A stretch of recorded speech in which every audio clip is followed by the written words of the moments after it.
श्री शिवाय नमस्तुभ्यम। हम सबको पता है कि 14 नवंबर को उमा शुक्रवार का बहुत ही पावन सा दिन है। वर्ष भर में 3 बार पड़ता है उमा शुक्रवार का ये दिन, है ना।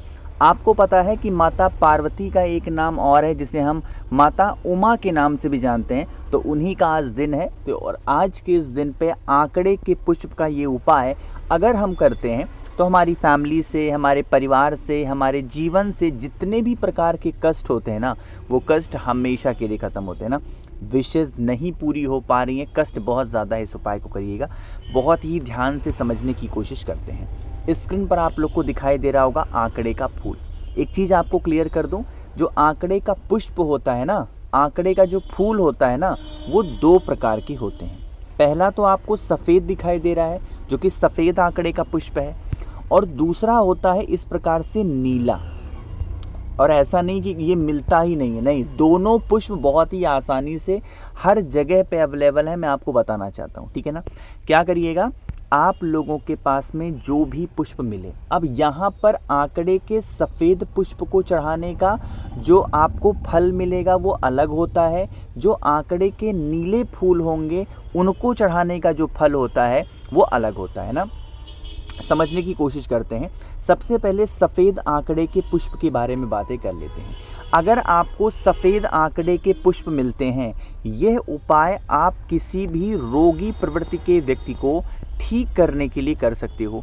इस पुष्प को चढ़ाने की जो विधि है वो बड़ी ही अलग है। क्या है, समझो। सबसे पहले कोई सा भी पुष्प चढ़ाओ, आपको तांबे का पात्र लेना अनिवार्य होगा। क्या लेना है, तांबे का पात्र। अब ले लिया, अब लेने के बाद में पहुंच जाना सीधा महादेव के शिवलिंग के पास में। आपको पता है कि महादेव का पूरा परिवार शिवलिंग के ऊपर ही विराजमान है। मैंने एक बार नहीं, आपको हजारों बार बताया है। जो आंकड़े का पुष्प आपके पास में है, उस आंकड़े के पुष्प को पहले समर्पित कर देंगे कहाँ पर, माता अशोक सुंदरी के स्थान पर, और फिर यही आंकड़े के पुष्प को उठा करके भोले शंकर के शिवलिंग के ऊपर समर्पित करना। जब आप माता अशोक सुंदरी के स्थान पर इस आंकड़े के पुष्प को समर्पित करोगे तो जो भी व्यक्ति घर में बीमार है उसका नाम और गोत्र बोलेंगे, है ना। इतना करने के बाद में अब जब दोबारा यही आंकड़े का पुष्प उठा के महादेव के शिवलिंग के ऊपर समर्पित करोगे तो यहाँ पर अब आप लोगों को कुंदकेश्वर महादेव का ध्यान करना है। किसका स्मरण करोगे, कुंदकेश्वर महादेव का। अब सब कुछ करने के बाद में अब आप लोगों को 1 लोटा शुद्ध जल तांबे के लोटे से, जिसके अंदर गंगा जल पड़ा हुआ हो, अगर आप समर्पित कर देते हो तो इससे परिवार में कभी संकट, परेशानी, समस्या नहीं आती है।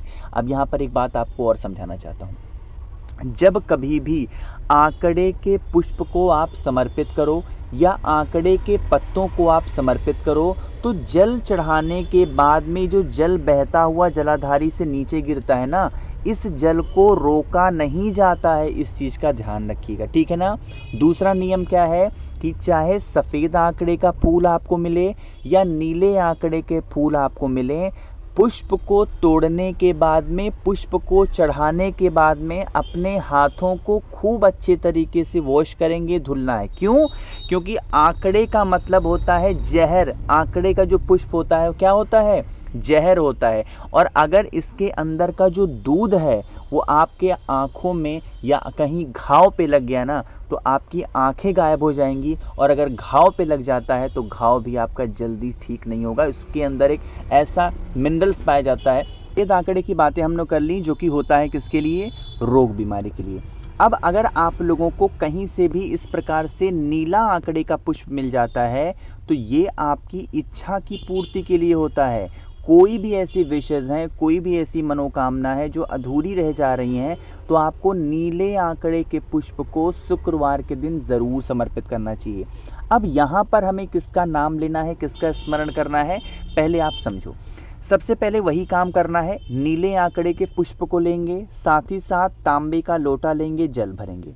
जल के अंदर अगर आपको गंगा जल मिल जाता है तो डाल दो, नहीं कोई ज़रूरी नहीं है ना। पहुंच जाएंगे फिर से महादेव के शिवलिंग के पास।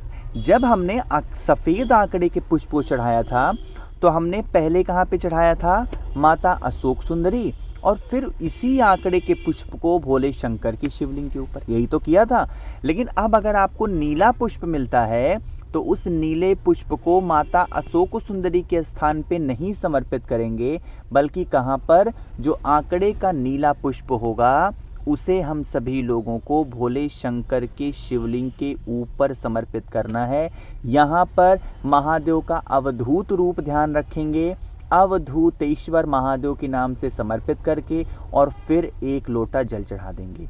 नियम वही होगा, सिचुएशन वही होगी कि जब आप जल को चढ़ाओगे तो जल जब बहता हुआ नीचे गिरेगा, जल को रोकना नहीं है, ना तो अपने आँखों में लगाना है, ना तो इस जल को पीना है। मैं पहले ही आपको समझाना चाहता हूँ, ठीक है ना। करिएगा ज़रूर, किसी को भूलना नहीं है।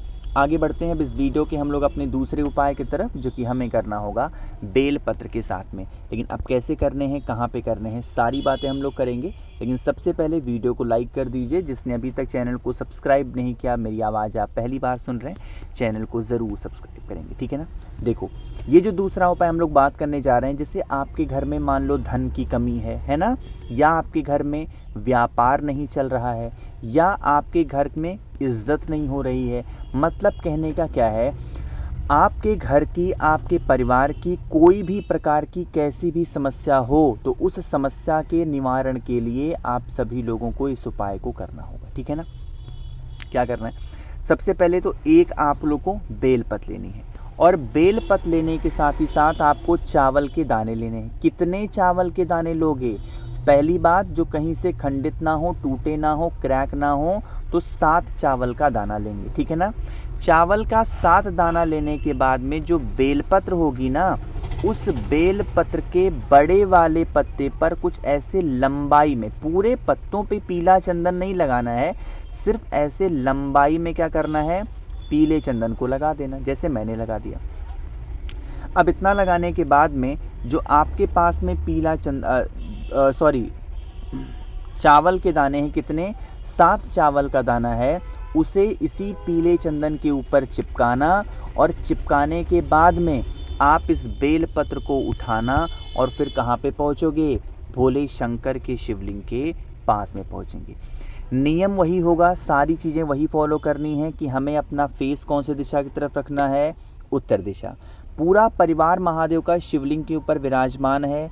जो भी हमारे जीवन के कष्ट हैं, उन कष्टों का ध्यान करते हुए, उन कष्टों का स्मरण करते हुए, अगर एक और नाम है महादेव का, वो नाम मैं यहाँ लिख रहा हूँ, डोलेश्वर महादेव। रिपीट कर रहा हूँ, क्या नाम है, डोलेश्वर महादेव के नाम से अगर वह पीले चंदन के ऊपर चावल चिपका हुआ अगर आप समर्पित कर देते हो माता अशोक सुंदरी के स्थान पे, तो आपके घर में, आपके परिवार में, आपकी फैमिली में कभी भी किसी भी प्रकार से कोई समस्या, कोई संकट नहीं आ सकता, ठीक है ना। इतना करके ज़रूर देखिएगा, आपको लाभ बहुत ज़्यादा होगा।